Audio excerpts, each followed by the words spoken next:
Hello students, we are going to start a completely new chapter today, that is chapter 16, water, a precious resource. So in the beginning, first of all,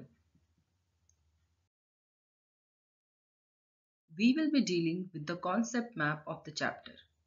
The concept map will give you a raw idea of all the topics that we are going to discuss in this chapter.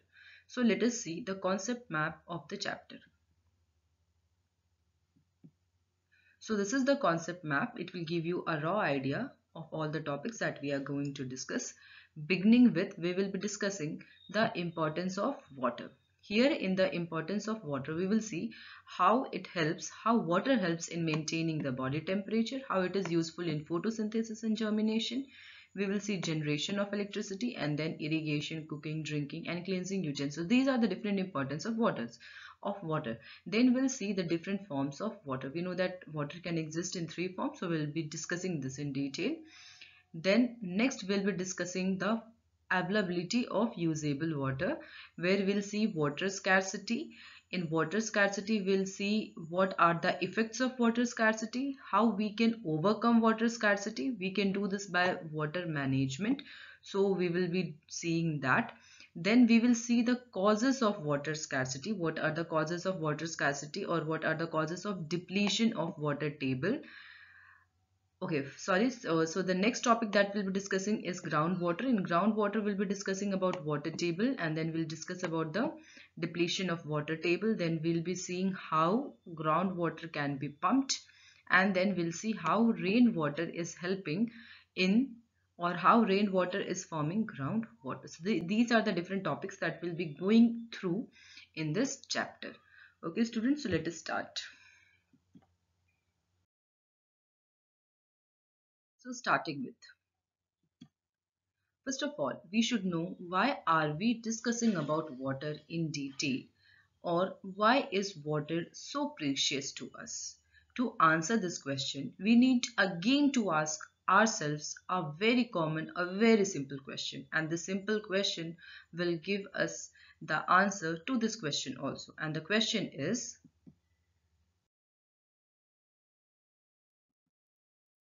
which substance do we use in maximum amount during the whole day?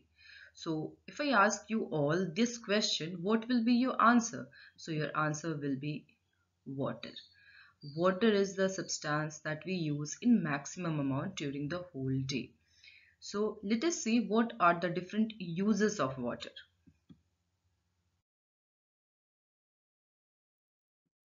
So here we'll be seeing the different use of water. So the most common and the most important use of water is for drinking. Next, we also use water for bathing. Then we water plants. We also use water in cooking. We also use water to wash our utensils. We also use water for various cleaning purposes, not only for mopping or washing the home, but also for various cleaning purposes.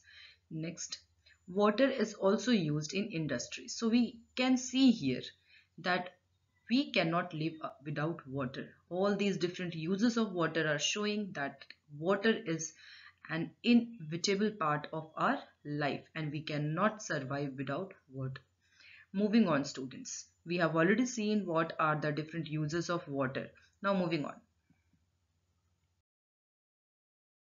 So since, as we have seen, water is so important and we cannot survive without water. So realizing the importance of water, 22nd of March is celebrated as World Water Day. Since we know that water is so important, so this day has been recognized as World Water Day. So next, now we need to know how much water is available on Earth.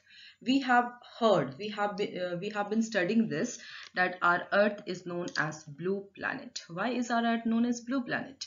Because when viewed from space, it appears to be completely blue. Why does it appear to be completely blue? Because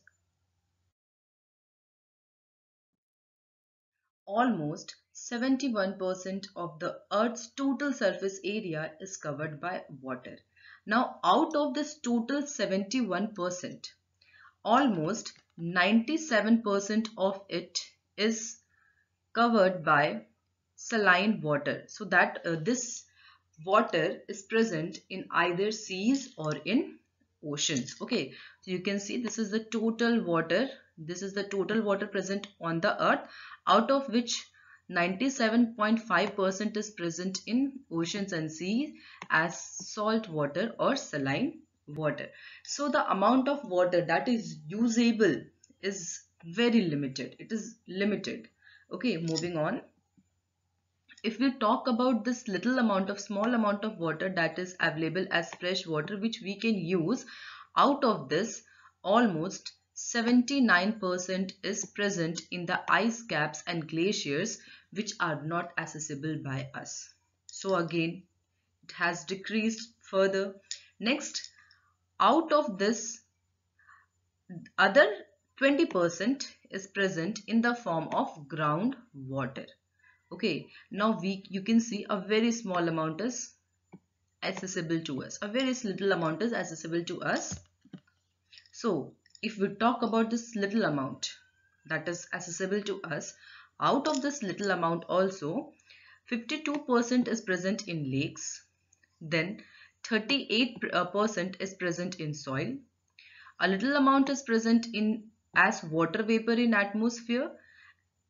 You can see a very small amount is present in living organisms, and then another a very small amount, negligible amount is present in present as water in rivers. So you can see how much water is available for our usage. If we just take an analogy, so if we take a bucket full of water, so that will represent the entire amount of water present on the earth. Now if I take out a mug full of water from that bucket, so that will represent the amount of fresh water present on the earth. Now if I take out a spoonful of water from that mug of water, so that will be the amount of water, that is fresh water, that is available for human use. So you can see that the water that we can use is present in very limited amount.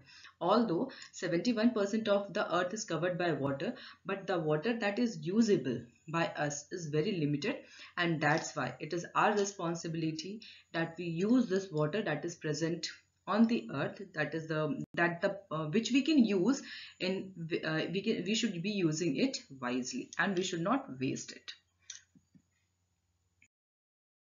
So realizing this,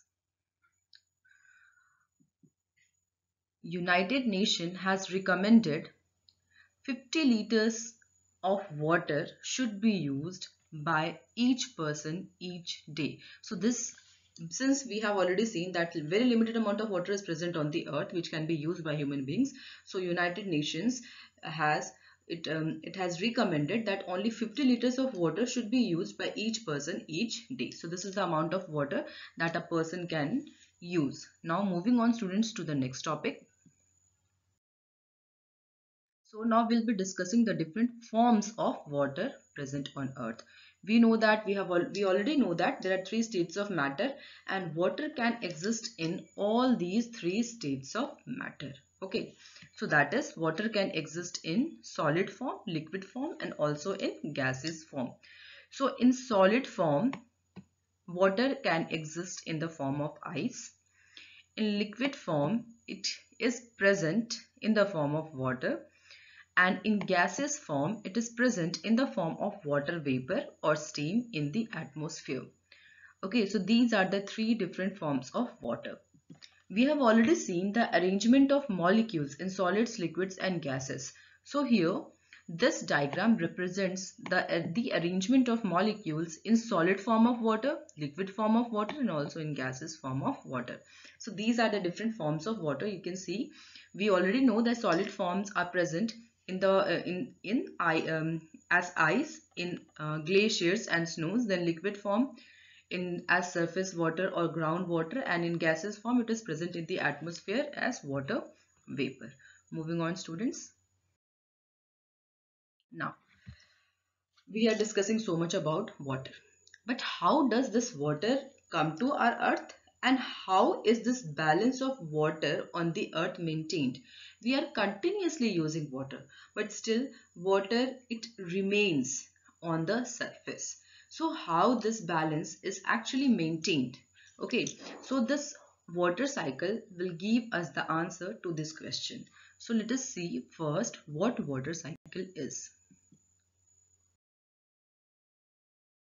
So students, water cycle is also known as hydrologic cycle. Hydro means water, so it is also known as hydrologic cycle. Now let us see what it is. So it is also called hydrologic cycle, and it involves the continuous circulation of water in the earth and the atmosphere system. Okay, that is, water first moves from the surface of the earth to the atmosphere, and from the atmosphere it circulates back to the surface of the earth, and this continuous circulation is only known as water cycle. So of the many processes involved in the water cycle, the most important are, so these are the different steps, or we can say the different processes that include the water cycle. We first of all have evaporation, then we have transpiration, we have condensation, precipitation, and then runoff or collection. So these are the different steps of water cycle. So let us understand this process, water cycle, with the help of this diagram. So here you can see. So what all things are present in this diagram? First of all, you can see that there is surface water present in the form of rivers or lakes or anything. So our earth is full of different water bodies. So next we can see there are trees and plants also. So we know that trees and plants also lose water by the process of transpiration. This water then gets evaporated and then it goes to the atmosphere. It eventually goes to the atmosphere only. Apart from this, evaporation from water bodies also takes place, evaporation from soil also takes place, and all this adds more water vapor to the atmosphere. Now what happens, this water vapor, as it moves to higher altitude, this water vapor cools down and eventually it turns into droplets of water. This process, I suppose you already know that it is condensation. Okay, so condensation takes place, and as a result of condensation, clouds are formed. Okay, when these clouds become heavy, so based on the temperature of a particular place, the clouds, they fall down in the form of rain, hail, snow, sleet. So these are the different forms of precipitation. So you can see how what has happened. Water has evaporated, it has gone to the atmosphere. From the atmosphere, it is finally coming back to the Earth's surface. From the Earth's surface, what will happen? It will again run off, or it will move to the water bodies, or it can also move underground by seeping into the ground. Okay, so this is the process of water cycle, basic process of water cycle, which includes evaporation, condensation, precipitation, and collection. So let us recall all these once again.